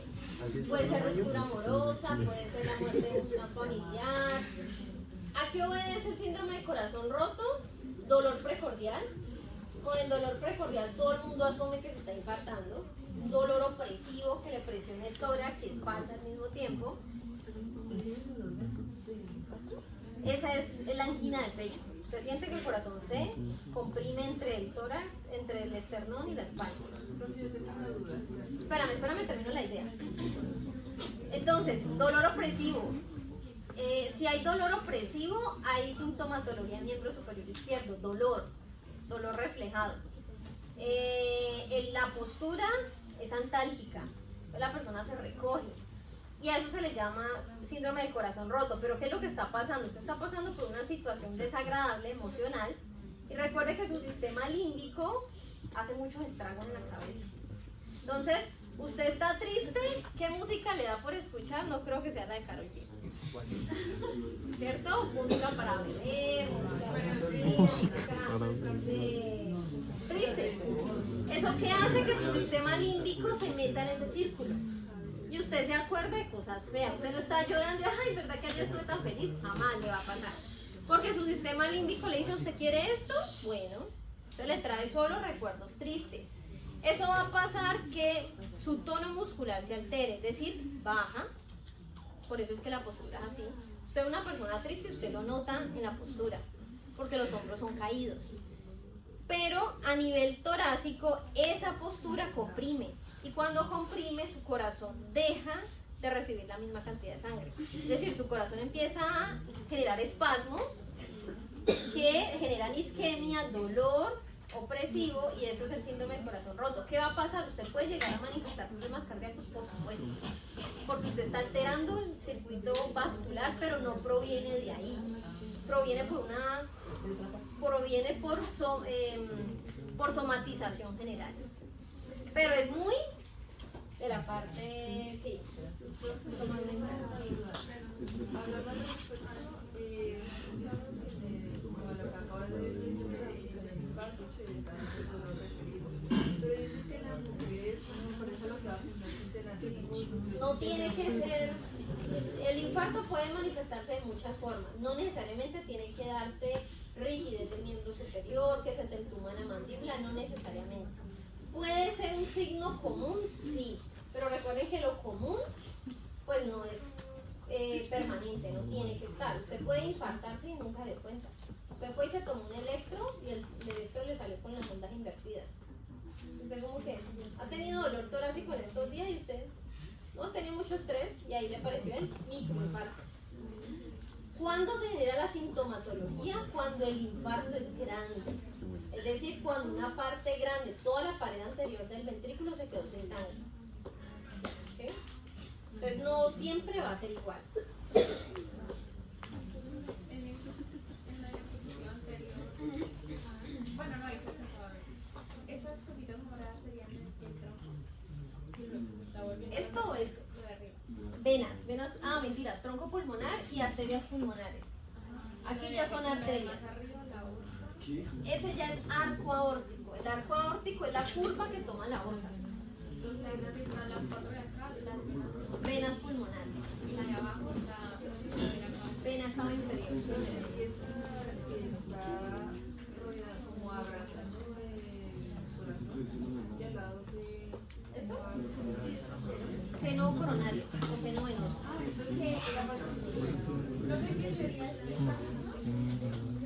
Espérate que no me da tanto lo que... Debe quitar 195. Ah, el seno coronario. Este está aquí. Bueno, miremos aquí la válvula semilunar aórtica. Entonces recuerden lo que les dije. Tiene la valva posterior. Si la aorta está por detrás del tronco pulmonar, pues ella va a tener la posterior, una derecha y una izquierda. Entonces miremoslo desde el interior. Esto es la válvula semilunar aórtica cuando yo corto la aorta y abro esto. Esto queda al interior del corazón, que es lo que yo veo desde abajo. Desde el interior veo esta semiluna, pues son estas dilataciones. Mire que tanto la valva derecha como la izquierda tienen la saliente o el origen de las arterias coronarias. La posterior no va a tener eso. Y cuando yo lo abro aquí, el orificio de esas coronarias se les llama ósteo. Entonces, en esa valva, derecha e izquierda, de la válvula semilunar aórtica es donde encuentro los orificios para las arterias coronarias. Miremos estas dos imágenes. ¿Dónde estamos ubicados? ¿A qué nivel del corazón? Superior. Es una vista superior. ¿A qué nivel se hizo el corte? Es un corte transversal. ¿A qué nivel? ¿Qué se quitó? ¿Qué se quitó? El tronco. La parte posterior superior. Se quitaron los atrios. Estamos a nivel del tabique atrio-ventricular. Mire el comportamiento de las válvulas en diástole. Obviamente diástole que atrial, lo que acabé de quitar. Ah, perdón. Sístole, diástole, sí, diástole ventricular. El llenado de los ventrículos, miren, aquí está abierto porque están llenando. Y miren el comportamiento de las válvulas cuando está en contracción, es decir, ya se llenó, se cierran las válvulas y se contrae para impulsar la sangre. Entonces, si mis ventrículos están en diástole, o sea, en llenado, obviamente las válvulas de entrada tienen que estar abiertas, pero las válvulas de salida tienen que estar cerradas. Porque si la sangre pasa al ventrículo, pero las semilunares están abiertas, pues ellas se siguen saliendo. ¿Cuándo se va a llenar esa cavidad para que aumente la presión? No va a pasar. Eso es lo que pasa en un soplo cardíaco. Una válvula o dos no funcionan. No funcionan es que no logran cerrarse herméticamente o simplemente hacen esto. Por eso cuando uno ausculta ruidos cardíacos, usted tendría que escuchar algo así. ¿Cuántos golpes escuchan? 2. El cierre de las válvulas atrioventriculares y el segundo, el cierre de las válvulas semilunares. ¿Por qué se escuchan 2? No son 2 ruidos. 2 es lo que uno puede escuchar fácilmente. ¿Por qué? Porque la válvula hace esto. Un solo sonido. Segundo. Pero ¿qué pasa si la válvula no logra cerrarse herméticamente porque tiene colesterol adherido? Tiene una se volvió el término. No, pues la condición vascular. Se llama estenosis cuando digamos que tiene muchos ateromas por la aterosclerosis, obviamente adheridos en estos anillos, y la válvula no logra cerrarse. Eso es una estenosis, es una rigidez. La válvula no se cierra. Pero también puede pasar algo que se llama insuficiencia valvular. La válvula se cierra, pero no logra mantenerse cerrada. Entonces, cuando yo escucho los ruidos cardíacos, escucho esto. Ya no son 2, sino 3. ¿De quién es el tercer ruido? ¿De las atrioventriculares o de las semilunares? De las semilunares. Está muy seguido al segundo ruido cardíaco. ¿Qué está pasando? Una de esas 2 semilunares al intentar cerrarse vuelve y se abre y se cierra nuevamente. Y me genera un tercer ruido. Puede ser un tercero, cuarto, quinto, sexto, séptimo. Depende de la cantidad de válvulas dañadas. Cuando dice estenosis es rigidez, ¿no? Sí, Pero rigidez de qué te de la misma válvula. Que no logre abrirse o no logre cerrarse. Puede que la válvula esté en un punto intermedio. Usted dijo que en diástole se abren las válvulas bicúspide, tricúspide y se cierran las. Cuando hablamos de diástole y sístole siempre hay que relacionarlo a una cavidad, porque acuérdate que el comportamiento es contrario. Ah, ok. Si aquí me está diciendo ventricular, o sea, se están llenando los ventrículos, ¿ellos de dónde se llenan? De los atrios. Por lo tanto, las válvulas que comunican atrios con ventrículos van a estar abiertas, porque la sangre va a estar pasando por allí para llenar los ventrículos. Y se cierran. Se van a cerrar cuando el ventrículo ya está lleno. No, pero dice arriba. Ah, ok. Estas tienen que estar cerradas porque estas están para sacar la sangre del ventrículo. Si yo quiero llenar los ventrículos, tengo que cerrar la salida. La válvula pulmonar. Sí, y la pulmonar y la aórtica. Porque si no, la sangre se me va a ir hacia los grandes vasos, tronco pulmonar y aorta. Y yo quiero es que se retenga en ventrículo para que se genere la presión y se contraiga. Entonces siempre tienen que haber 2 abiertas, que son las de entrada, y las de salida cerradas. Ahora acá ya se va a contraer los ventrículos. Cierro las de entrada, porque no quiero que la sangre se me devuelva para los atrios, pero tengo que abrir las de salida, para que la sangre pase a la aorta y al tronco pulmonar. Miremoslo aquí. O sea que ese no está bien, ese es la fiebre. No. La que está. Ajá. O sea, ese no Claro, está- todas están cerradas, Es fisiológico, no puede hay pasar maneras. aquí. Pues las están mostrando cómo van ellas. Pero miremoslo aquí. Miren la dirección de las flechas. ¿Qué fase está realizando ese corazón? ¿En qué cavidad? Siguiendo la dirección de las flechas.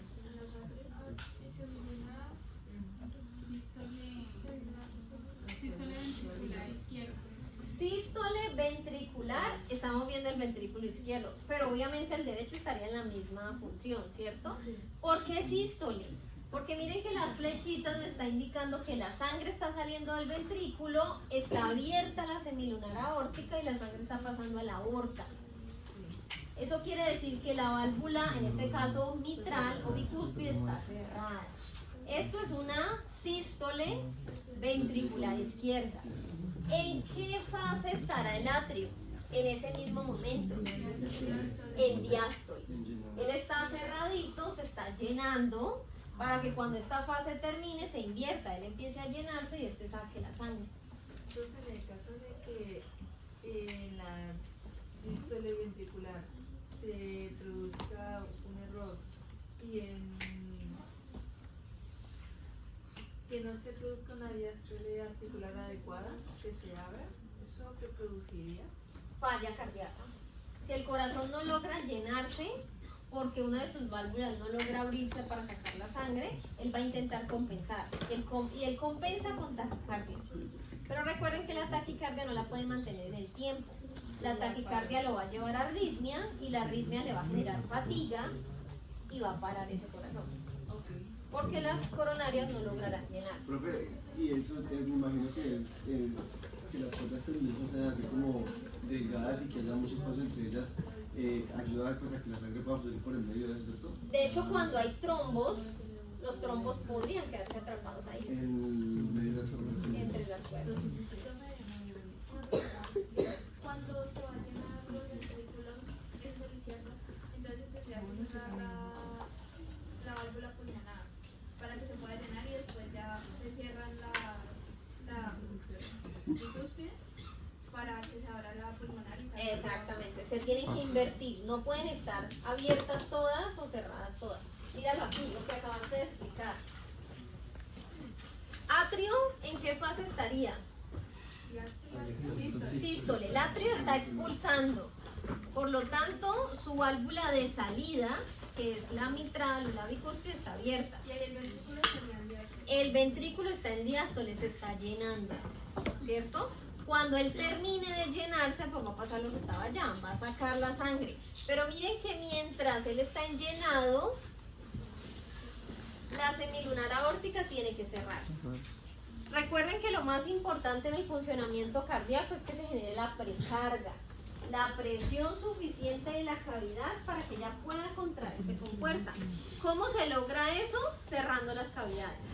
Si la válvula está dañada, tiene una insuficiencia, entonces no logra mantenerse bien cerrada, esto va a generar que la sangre se escape y el ventrículo nunca logre la presión adecuada, por lo que la contracción no va a ser efectiva. Se va a enviar muy poca sangre y él va a generar taquicardia para intentar compensarlo.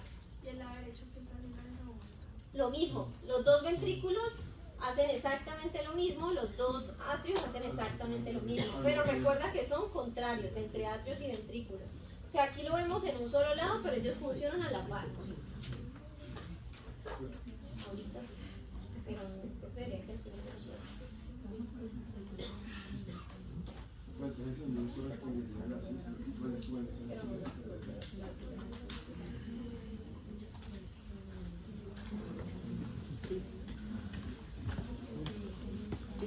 Pues ven, si lo hemos hecho, escribo y me trae eso. ¿Qué lo hizo?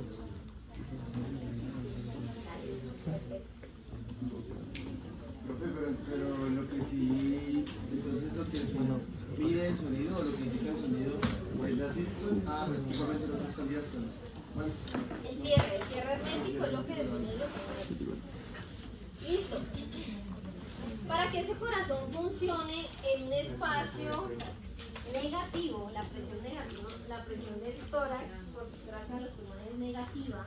¿Qué quiere decir eso? Que todo el tiempo hay un mecanismo de succión. Para que él funcione eficientemente tiene estas bolsas que le llamamos pericardio. Y en el caso del corazón son dos pericardios, uno seroso que es el más interno y un pericardio fibroso que es el más externo. ¿Cómo los vamos a relacionar? Miren el cuadrito. Ese cuadrito es este corte que estamos viendo acá. Entonces lo más interno que yo veo es la cámara cardíaca, en este caso el atrio izquierdo.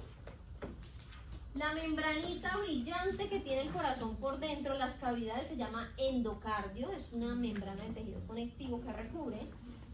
Después viene el miocardio, que es el músculo cardíaco. Después viene el pericardio seroso, pero en este caso el que está inmediatamente pegado al corazón es el pericardio visceral, la capa visceral del pericardio seroso. Visceral porque está adherido a la víscera.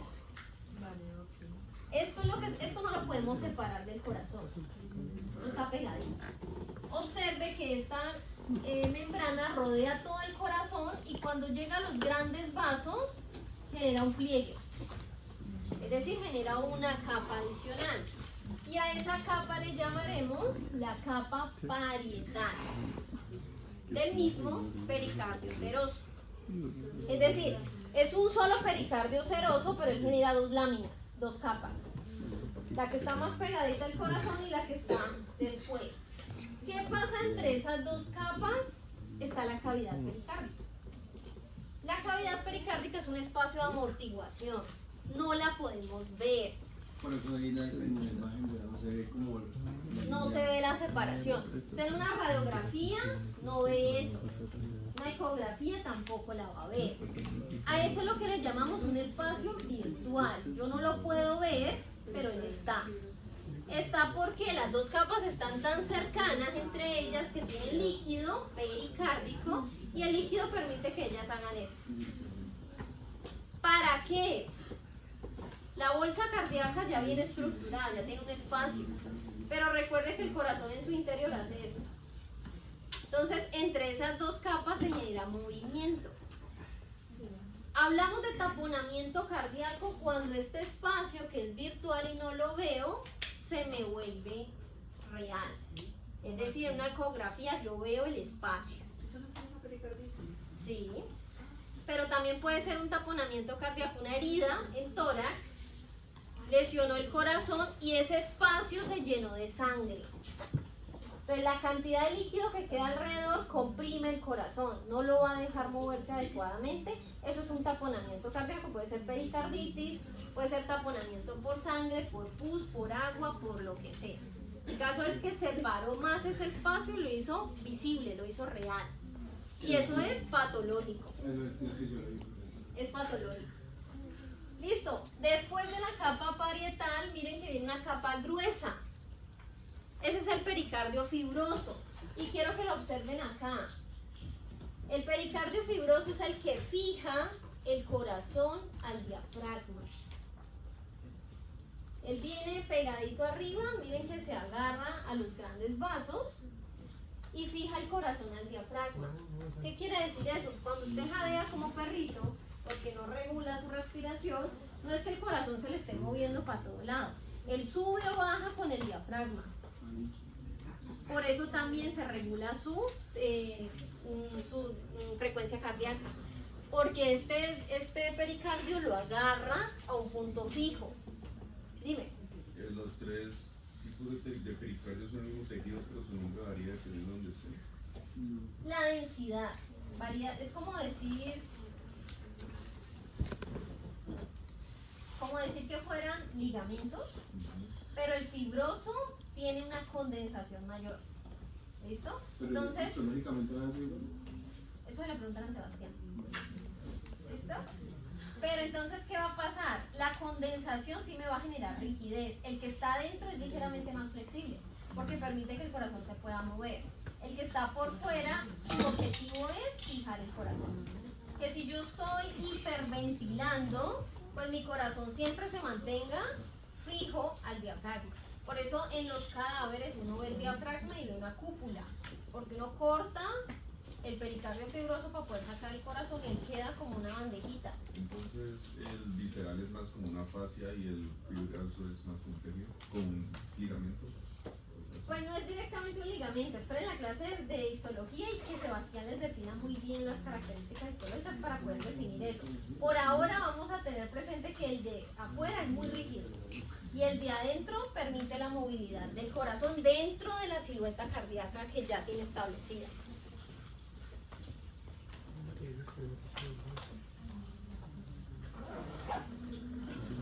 Obviamente el corazón está muy irrigado, tiene muchos vasos sanguíneos, pero aquí hablaremos de lo principal, de lo que es más visible. No vamos a hablar de cada una de sus ramitas.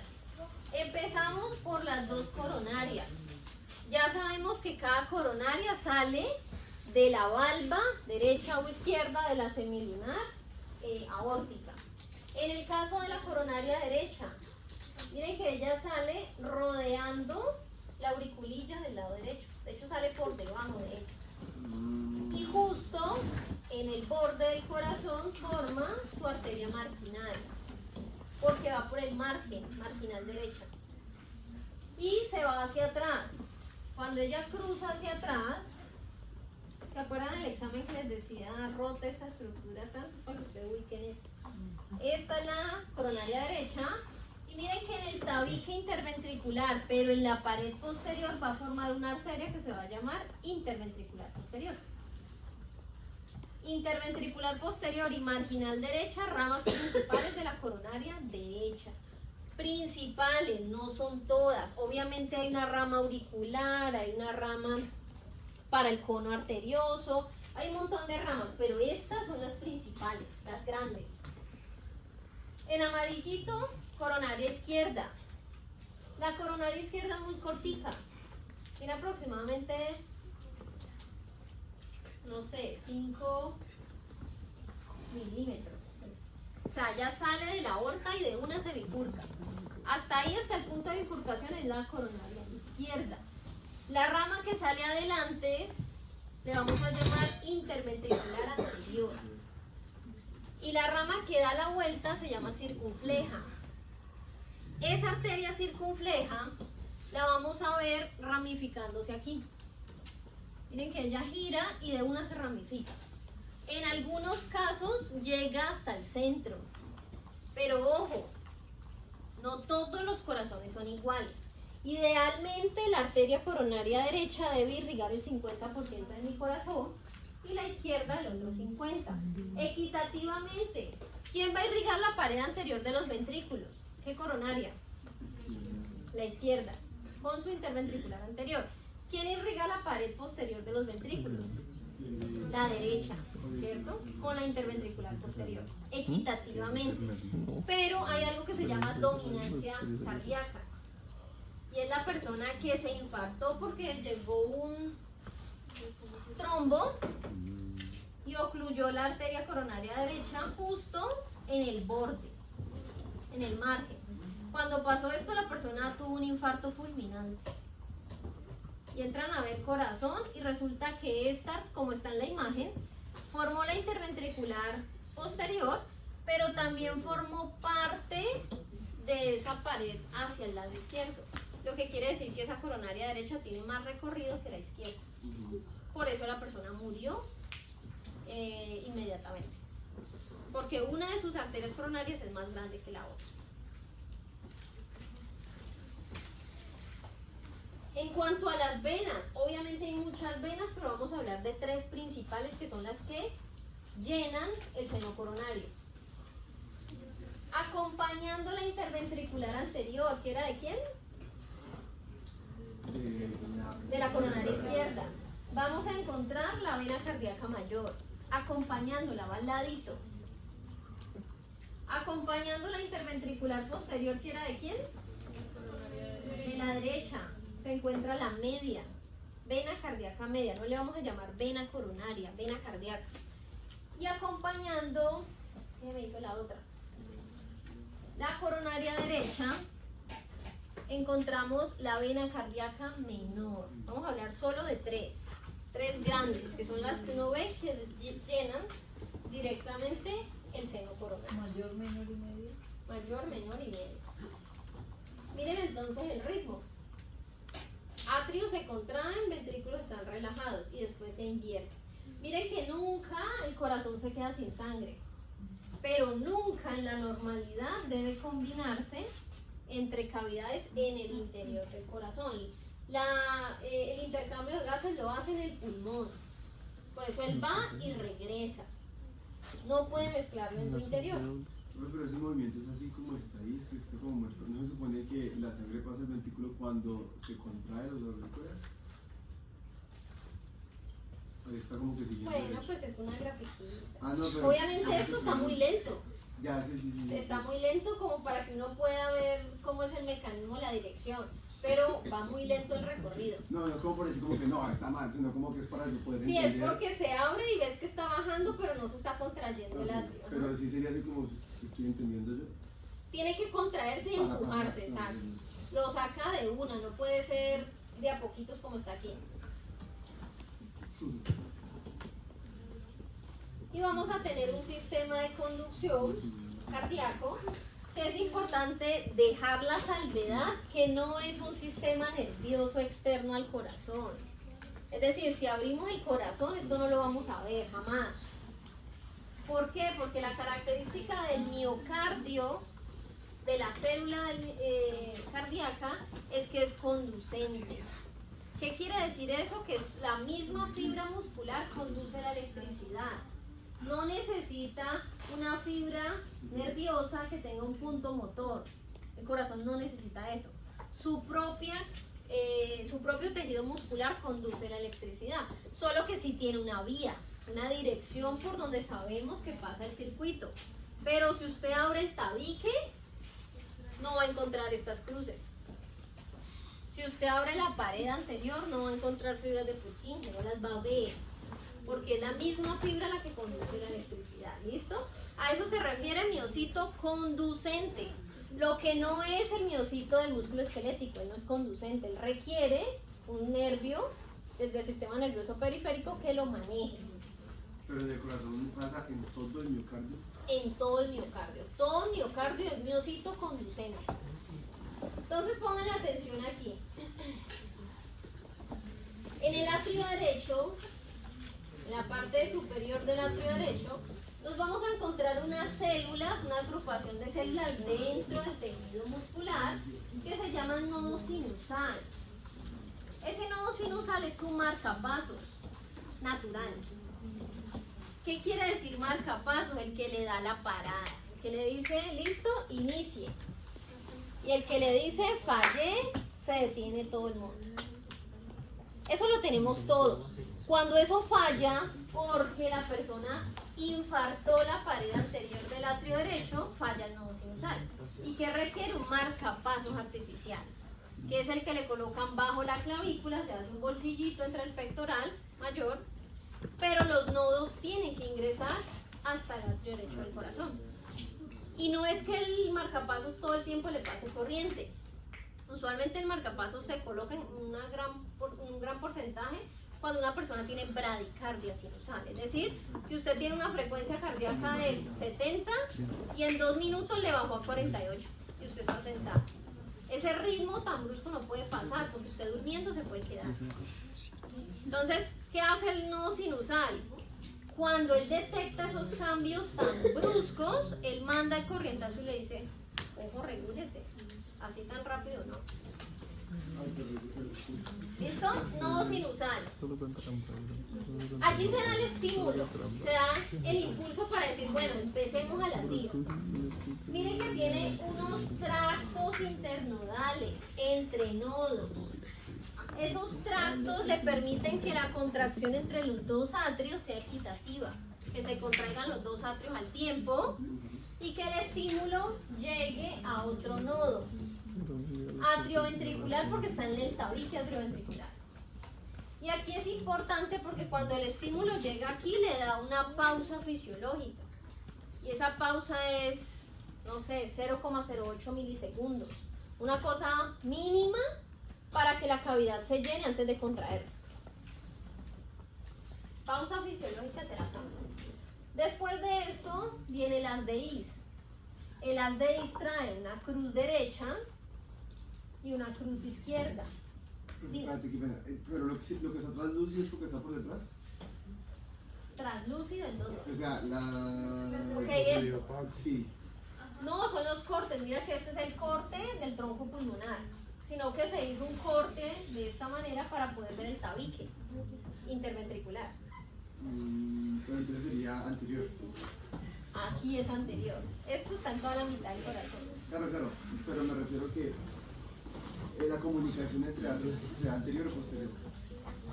Esa ramificación que va así hasta el otro atrio. En toda la mitad, porque es donde va el tabique. En toda la mitad del corazón. Creo que me lo estoy explicando. Pero, no, ya, olvídalo, ya, creo que ya estamos más explicados. Ya. Esta flecha no me deja entender. Listo, entonces, el haz de Is va a ser el recorrido nervioso que trae la fibra muscular dentro del tabique interventricular. Y trae dos cruces porque obviamente son dos ventrículos. Una de las cruces, en este caso la izquierda, distribuye las fibras de Purkinje, que son las ramificaciones que se dan al músculo cardíaco dentro del ventrículo izquierdo.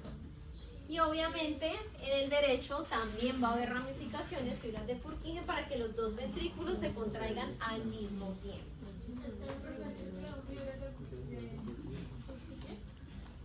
Las ramificaciones que llevan el estímulo eléctrico, fibras de Purkinje.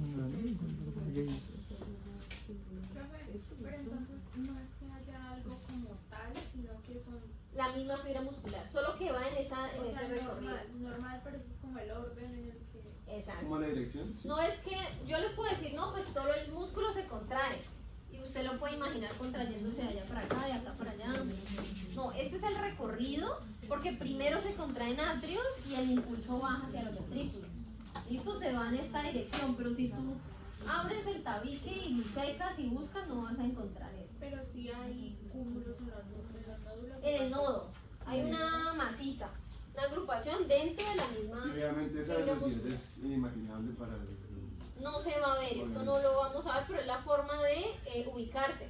Cuando se hace, por ejemplo, ¿cómo se le llama eso? Cateterismo. En el cateterismo cardíaco se puede visualizar el funcionamiento de las ramas del sistema de conducción. ¿En qué sentido? Se valora cómo es el tiempo de respuesta en el tejido. Entonces, por eso cuando usted revisa un informe por cateterismo, le dice bloqueo de rama derecha. ¿Qué significa esto? Esto está dando respuesta muy lenta en comparación a este lado. Lo que quiere decir que aquí debe haber una falla.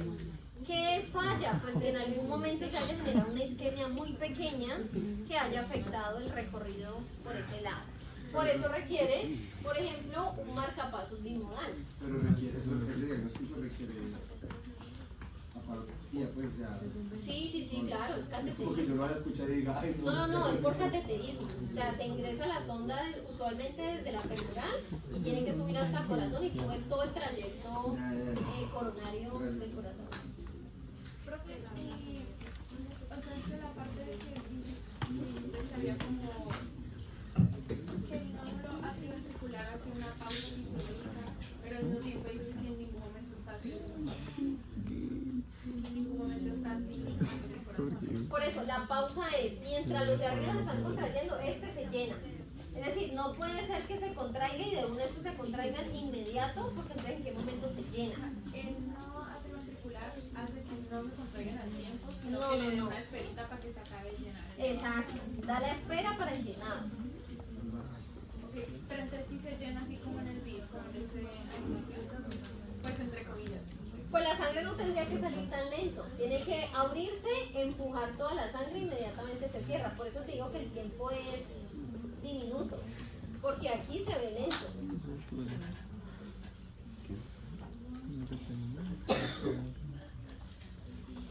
Circulación menor y mayor, ya dijimos cuál era cada una, pero entonces aquí hay un factor importante. Cuando tenemos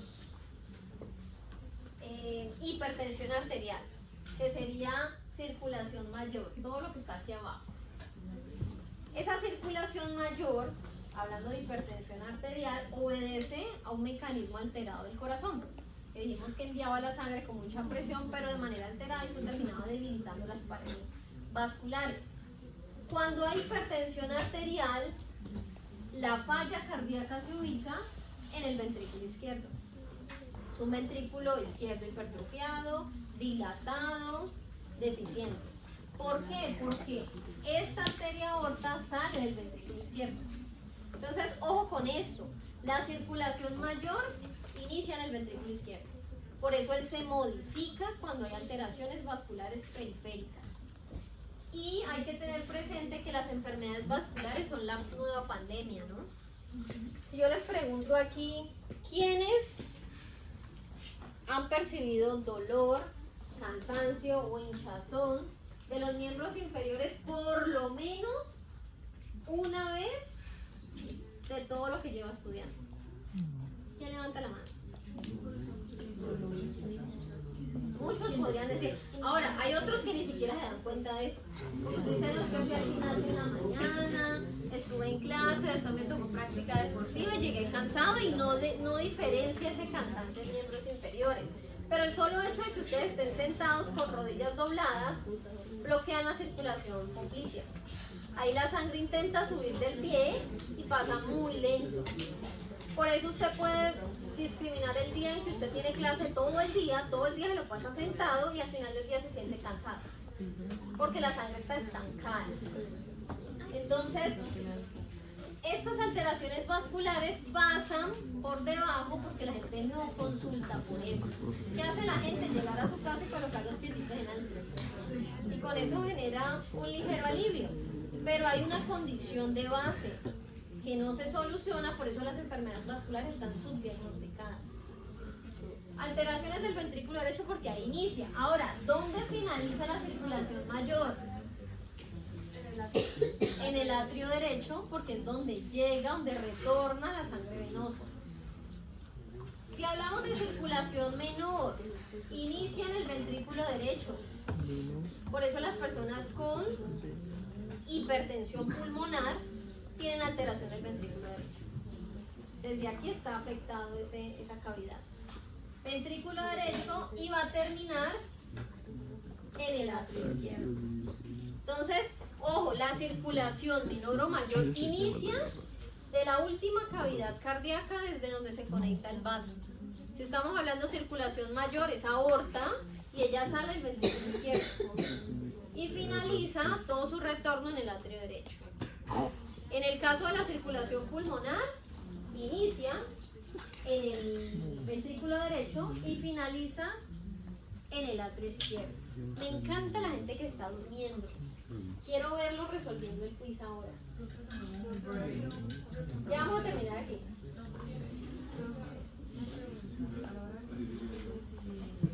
Cuando estamos así que no podemos usar las arriba, eso podría dar mareos o incluso... Claro, la presión ortostática, cuando usted está acostado, no tiene gravedad, sus vasos están relajados. Si tú te levantas abruptamente, los vasos toman un tiempo en recoger ese tono y en elevar la sangre hasta el cerebro. Por eso es que tú te levantas y ves oscuro, ves lucecitas, inclusive te mareas. Es una alteración vascular, pero es por la condición vascular. Es por eso. Miremos esto para que hagamos la pausa. Pausa fisiológica. Hasta las 11, son 2 clases hoy.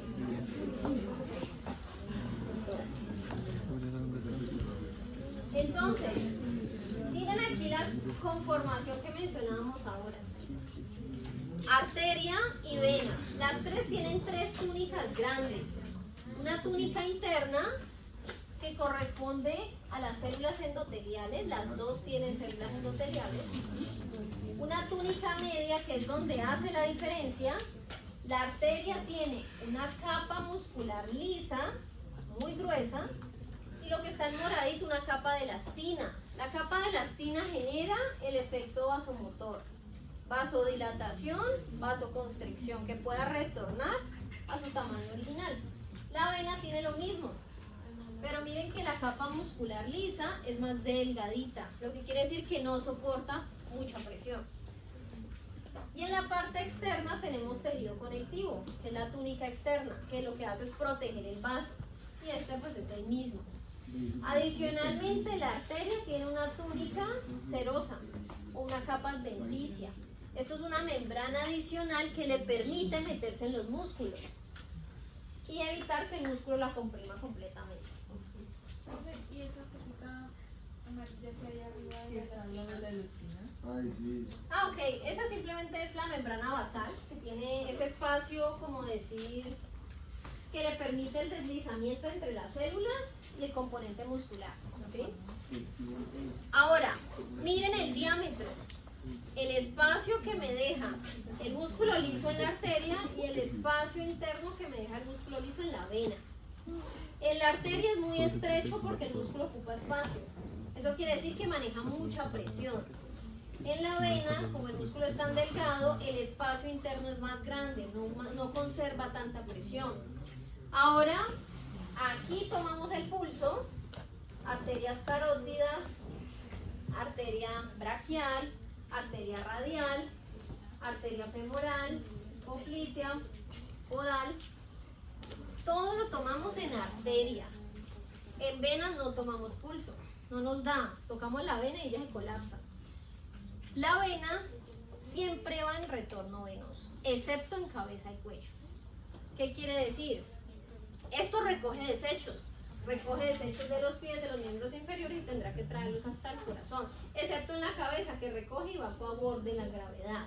Por eso es que si usted se para de mano, la cabeza se le coloca roja inmediatamente. ¿Por qué? Porque está invirtiendo las presiones. ¿Listo? Si esto tiene pared delgada, no es lógico que vaya en contra de la gravedad. Debería tener una presión eficiente para subirme la sangre. Por eso es que si mantenemos posturas prolongadas o mantenemos mucho tiempo quietos, la sangre se estanca. Y el éxtasis venoso me genera dolor, me genera cansancio, me genera retracción, fatiga. Por eso es que si usted va a permanecer mucho tiempo sentado, evite cruzar las piernas, evite doblarlas completamente. Y más los que tengan dolores de rodilla. Si usted tiene dolor de rodilla y cruza las piernas o mete los pies debajo de la silla, lo que hace es bloquear más la circulación, restringirla muchísimo y que el dolor exacerbe. La arteria tiene poco diámetro, pero ella va a favor de la gravedad, ella le lleva la sangre del corazón al resto del cuerpo. El único espacio donde va en contra de la gravedad es en cabeza y cuello. Por eso, este es el último pulso que perdemos. Si la persona está inconsciente, no gaste tiempo buscándole pulso radial, de una a la carótida. Porque este es el último que se pierde y es más fuerte. Este se le puede perder hace rato, y más si está acostado. Pero si la persona está viva, pues no le tome la carótida. Eso es como decirle, venga, que yo creo que usted está muerto. Profe, pero todas las venenas del cuerpo. Todas excepto facial. Facial no tiene. Por eso las infecciones en el triángulo peligroso de la cara, base de nariz, comisuras de boca, me pueden dar meningitis.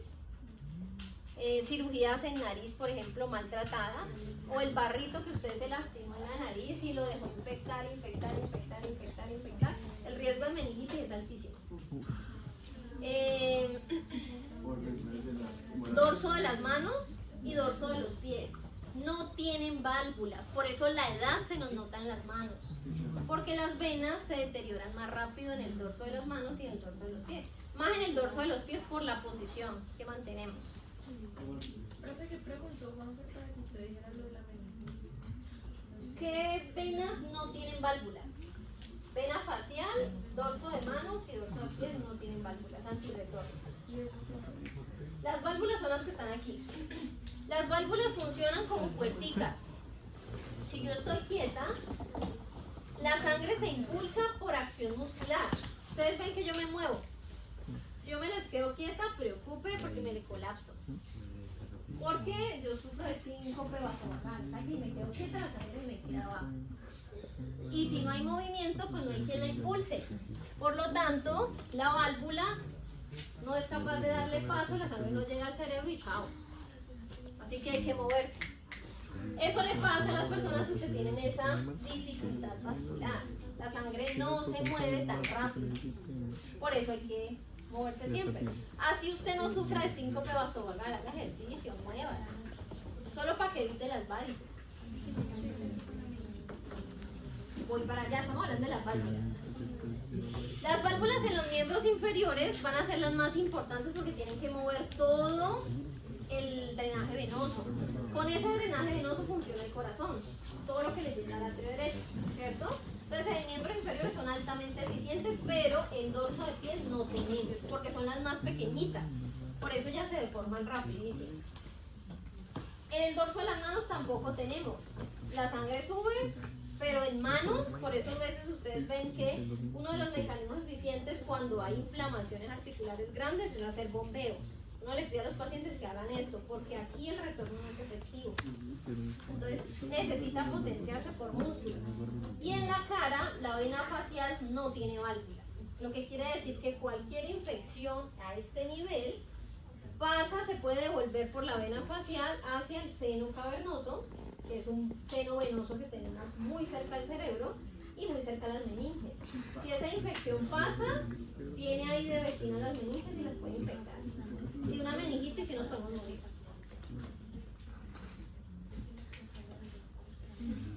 Veo dudosa, la veo dudosa. Listo, ¿preguntas? Vayan pues, coman, despierten y regresen. 15 minutitos. Thank you, teacher. You're the best.